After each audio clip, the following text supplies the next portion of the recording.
I'm gonna count us in, and I'll go into it. Perfect. In five, four, three, two, one. 2023 is quickly becoming something of a watershed moment for our perception of AI, artificial intelligence. With the rise of high powered chatbots, deepfake videos, and weirdly believable photos conjured from a few sentences, and even full on songs in the style of Whoever You Wish, pundits and people are pondering the implications of it all. Will these hyper intelligent machines take inspiration from the Terminator or the Matrix? Maybe, but not yet. Frankly, I, like many people, are more concerned about more plausible scenarios. For instance, if a chatbot can get a B on a paper written for the University of Pennsylvania's Wharton School, as it was claimed in January, what does that say about the future for millions of people like me who write for a living? Are our days numbered? And this is just the beginning. The bots are being used by at least 100 million people a month and are expected to get better and better as people use them. What other career paths could change for the better or for the worst? Is this a redux of the 20th century when mass factory labor was replaced by cheaper alternatives overseas in machines? No one knows for sure. Today's guest will help me get a peek into the future, or at least his perspective. He'll also have some suggestions about how employees can prepare for this new world. His name is Jim Frawley. He's an executive coach who works on talent development. Frawley sees ups and downs coming across the work world. Jim Frawley, welcome to the show. Thank you so much for having me. Great to be here. Did I nail your perspective? Ups and downs coming across the work world? Uh, it's a nice way to say it. Ups and downs is a nice, easy way to say it, but the swings are going to be pretty dynamic. And what's exciting about the AI almost revolution is that, sometimes you read stories about it and it sounds hyperbolic, but when you look under the cover, you realize it's not. This is a very fundamental, big, upending change that people need to be prepared for. Before we get to detailing that AI tsunami coming, I want to step back. We know that AI is already affecting employment decisions and has for years. I took a resume writing course a few years ago, and one of the pieces of advice our instructor gave us was we had to be aware of keywords because our resume, in a lot of cases, will not even get to the hiring manager for review or the HR person. Are you aware of this? And what other ways are you aware that AI is already infecting our work? Yeah, so I like to think of how AI is affecting our work in two different ways. One is on the corporate side, which is the process of, AI is now the hiring manager. So it's not even just a challenge of keywords. It's you're going to use AI to write the resume so another AI can read it to determine if you're the right fit, where we're even able to tie certain behaviors that are identified within a resume with cultural norms that you wish to have within your organization, and AI will determine if it's a really good fit. So corporate is looking at this in a lot of different ways from a people strategy perspective. From an individual perspective is how do you utilize this to then elevate yourself and raise your visibility, your skill set, your inputs, and know how to use it to match whatever corporate AI system is going to be there and find that meshing and merging of the two. That's horrifying in many ways. It, Just to be honest, the idea of a software identifying how I'm a cultural fit before I'm actually spoken to by a potential employer. so That five years ago, I went to an HR offsite for a bank. It was a very large bank, and they were talking about all of the new things that they're implementing. And one of the presentations was the interview process, the hiring process, the onboarding process, and the person sitting at their desk never speaks to a human being. And everybody applauded it. And I looked around the room. I said, "You don't have a job, and you don't have a job, and you don't have a job." And so you're right. It's incredibly unsettling with what it means for the workplace. And we could talk about what it means for the workplace. And a lot of people aren't able to kind of bridge what does the workplace look like and what does it mean for me? What does it mean as a human being within that workplace? And how do I adapt to it? How do I prepare for this change that I don't know what change is coming? And there are two things. I always have to throw this in the beginning. We're adaptable people and we're going to be okay. And a lot of the unsettling aspects of AI is the fact that we're not quite sure of what's possible yet. We're not quite sure of what this is actually going to mean. So it's a lot of fear of the unknown, not necessarily, we don't have an anchor to which we can really jump and change and say, oh, this is exactly my next move, because we're unsure of what that next move is going to be. So it changes the way that we actually have to prepare.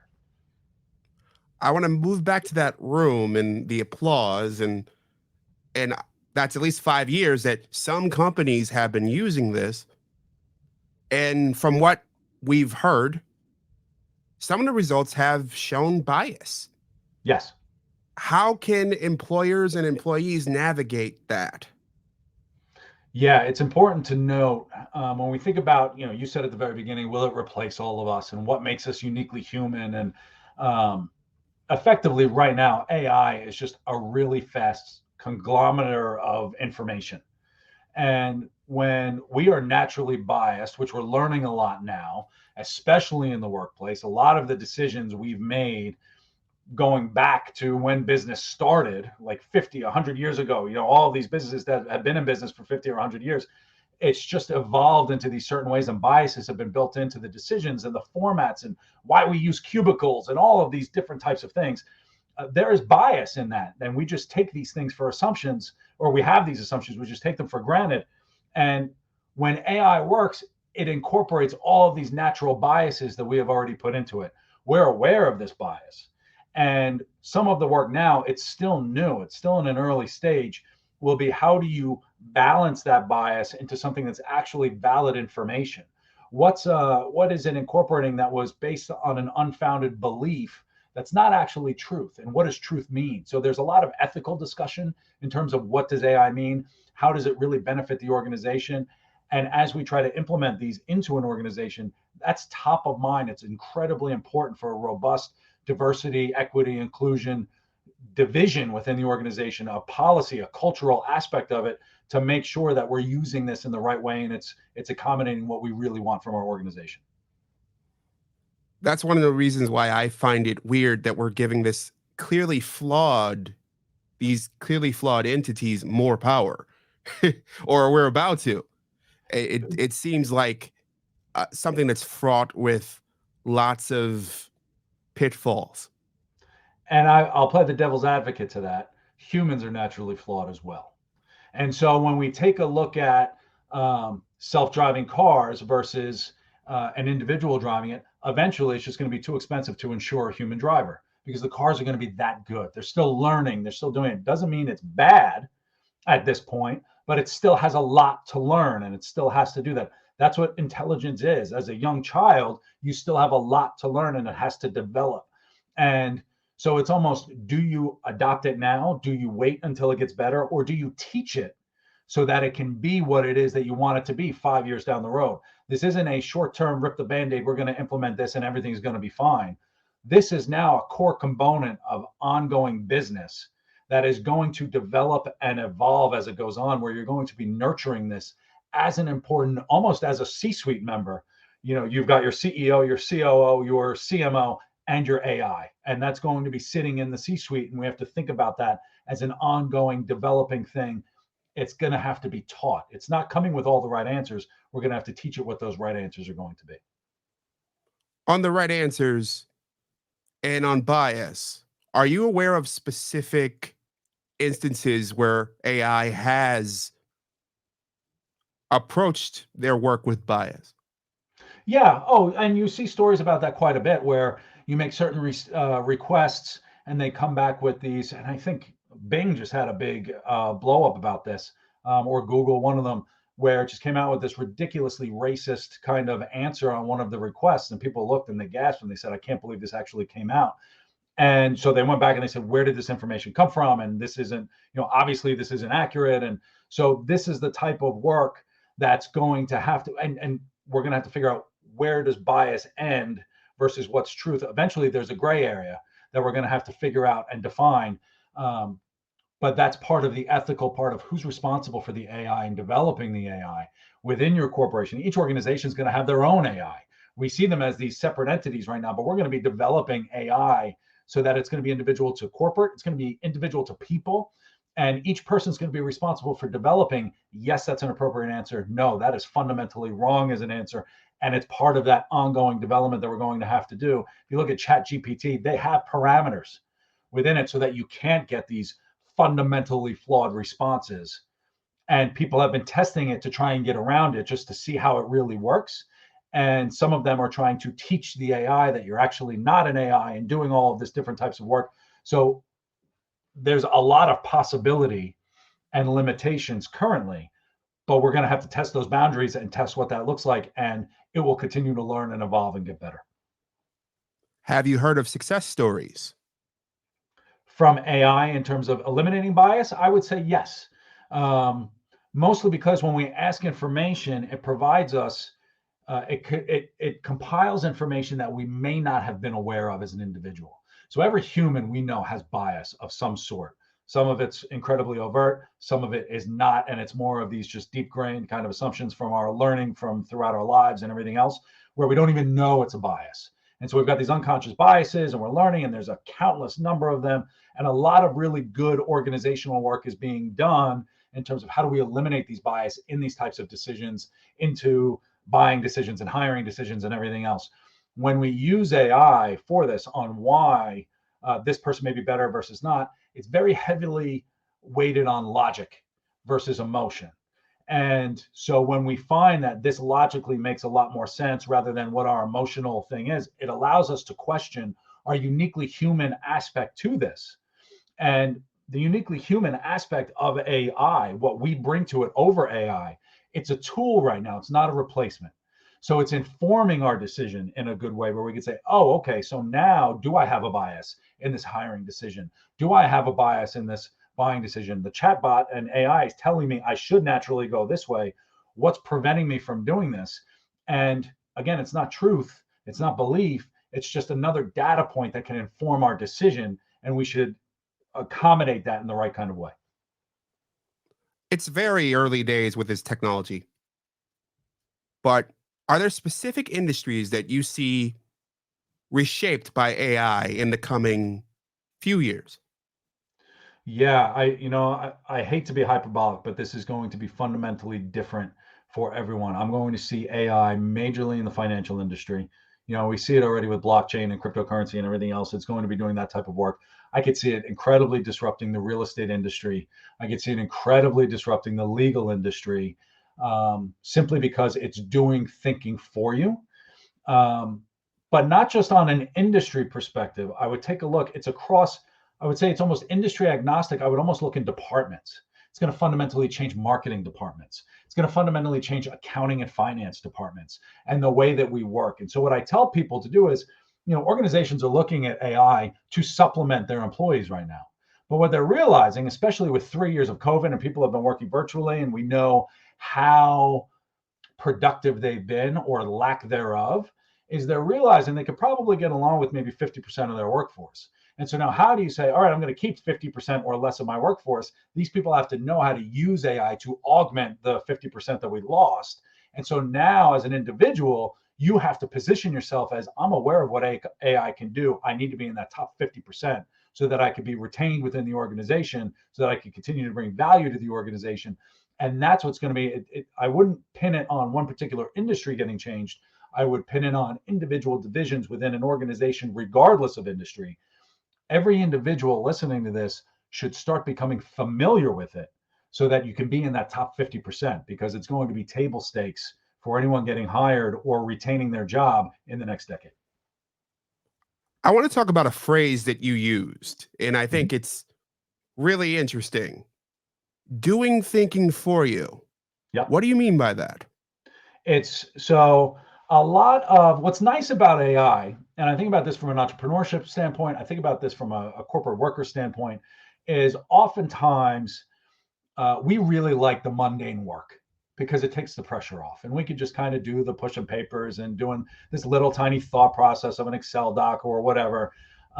That's going away. AI can do that thinking for you.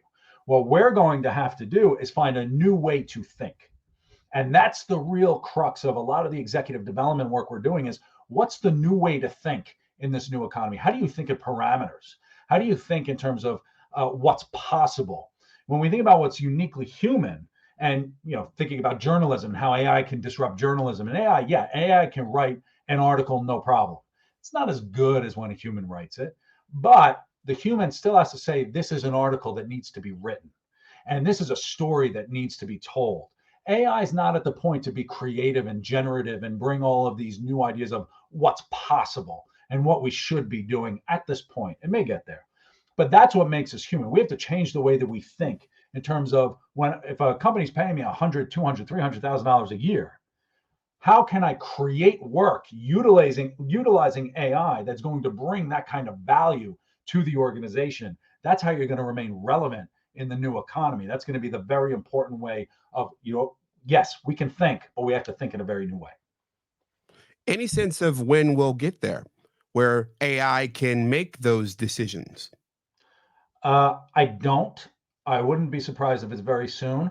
When you hear futurists talk and technologists talk, generally technology lives at like a half-life.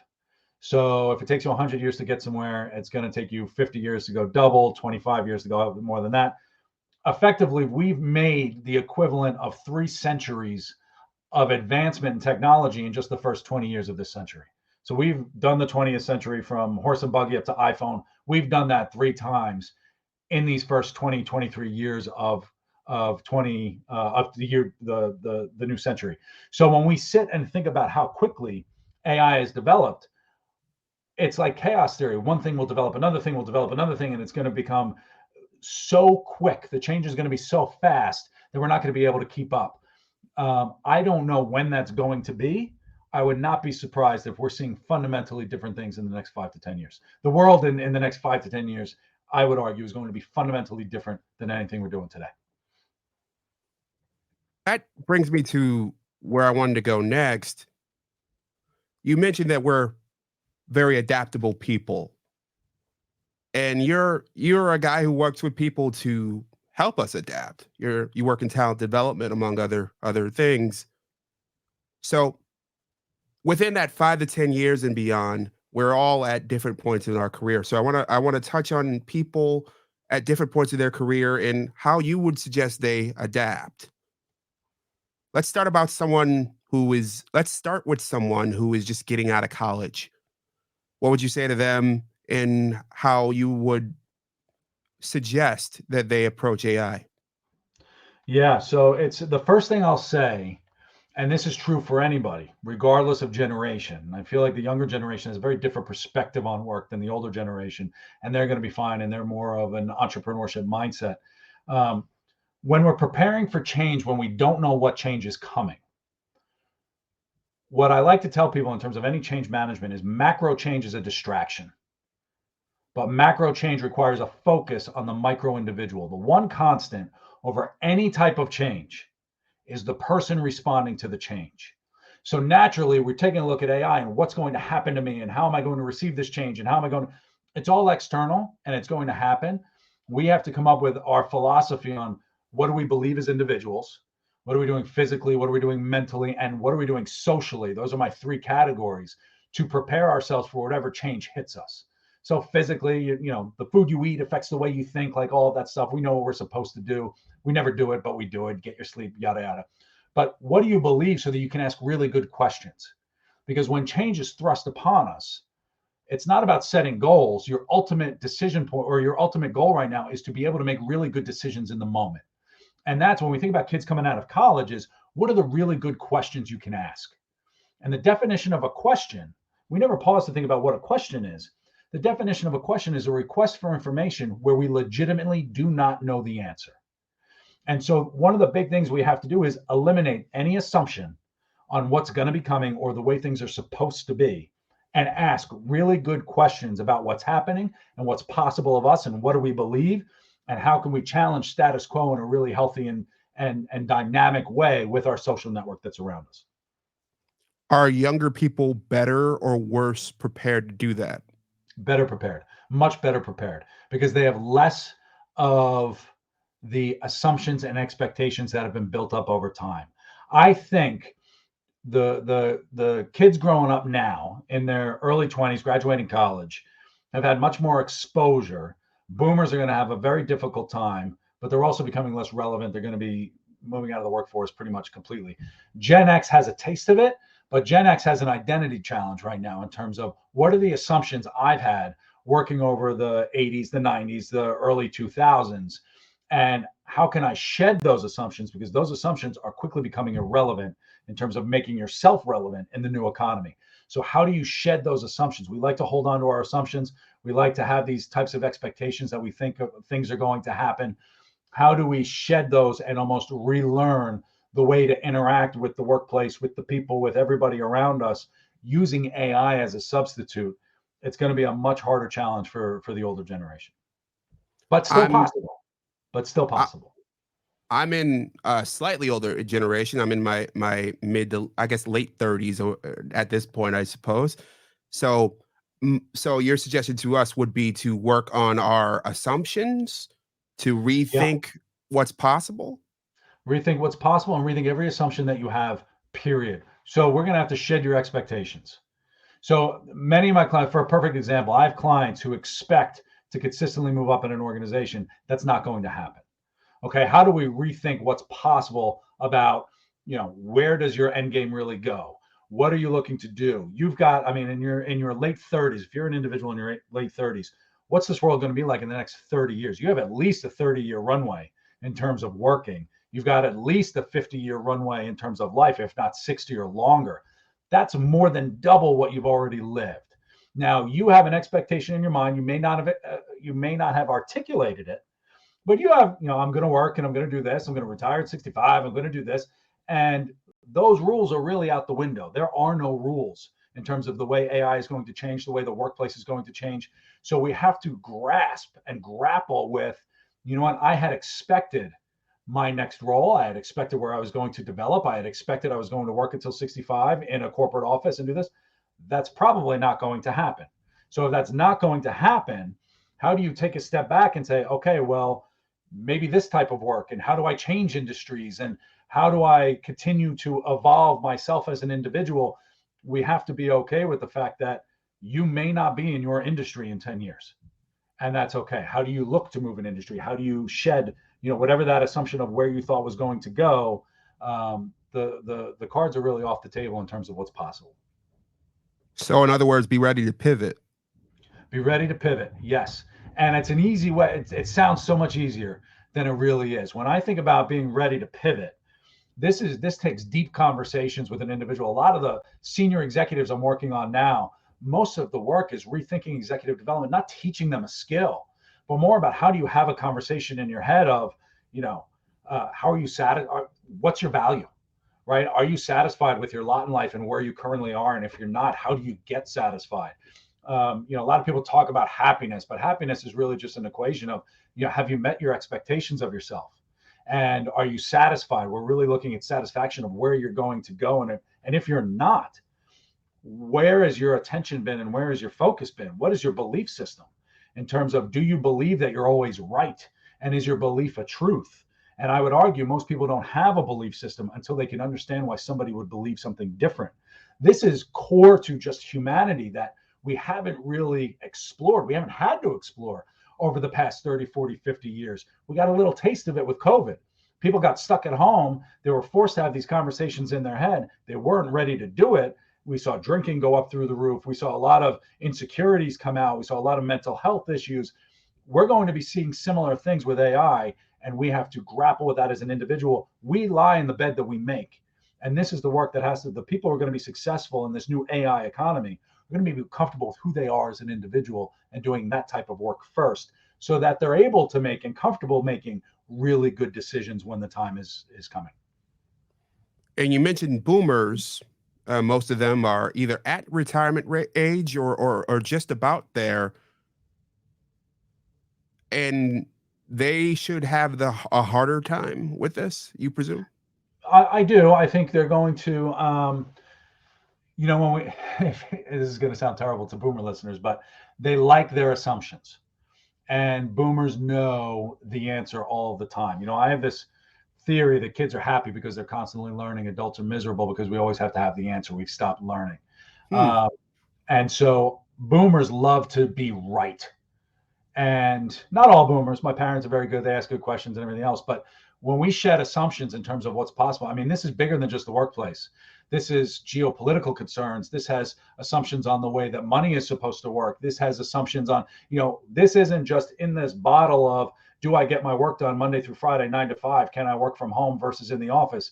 This is going to have fundamental societal changes to the way that we operate with other human beings.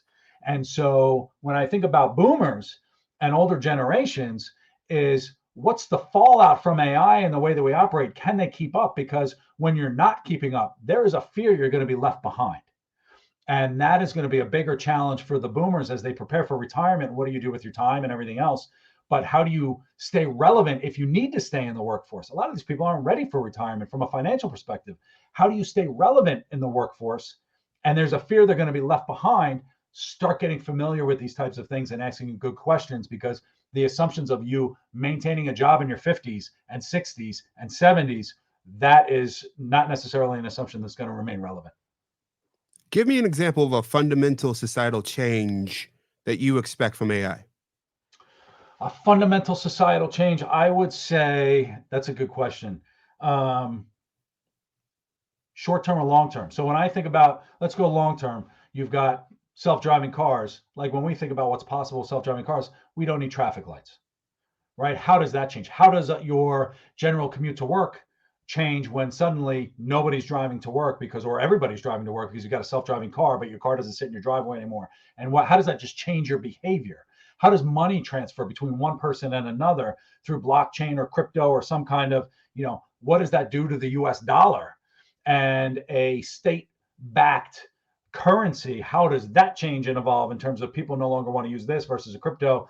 And obviously crypto's got its challenges and everything else, but what do people start to adopt in terms of how they interact with other human beings through social media and social interaction in terms of people to people work? And you're working from home, you're working virtually. Let's say societally, we've lost 50% of our workforce. What are these people doing with their time? And what happens when you've lost 50% of your workforce? People feel like they've been left behind. What does that mean for healthcare? What does that mean for childcare? What does that mean for development and education? Some would argue that 80% of universities are going to go bankrupt within the next 5 to 10 years. What does that mean? And so societal change in terms of fundamentally different every assumption we had. It sounds dark and it sounds hyperbolic, and it may not happen in the next 10 years, but I'd be very surprised if a lot of this didn't happen in the next 15. Sounds like a tsunami is coming. Jim Frawley, any famous last words? My favorite quote that I give to everybody when I speak is Jean-Jacques Rousseau wrote in the Confessions, how can anyone be satisfied in life if they're not satisfied with the one person they can never be separated from? And that's fundamental to responding to AI. Is macro change requires a focus on the micro individual. And everybody, we're adaptable. We have value. We just got to remind ourselves that we have it. Jim, thanks for joining me. Thank you so much. All right. Bring Shannon back. Did I go too dark? No, I don't think Okay, so. good. Oh, Shannon? I couldn't. Sorry, I muted my mic. Yeah, I think that this was fantastic. Thank you so much. great. Thank you guys for having me. I appreciate it. Yeah. Yeah. So, What else do you need from me? Do you need I mean, I'll promote it everywhere, of course, but yeah. Good. I think we have your social links, I believe. perfect. Okay. And I'm sure we'll be in touch. As I understand it, this isn't an immediate download, so Cool. it'll be a few weeks probably. Okay. Sounds great. Yeah. If you need anything at all in the meantime, I'm at your service. Yeah, and I look forward to chatting with you again down the road. That'll be great. I appreciate it. I'm going to end the recording. Okay.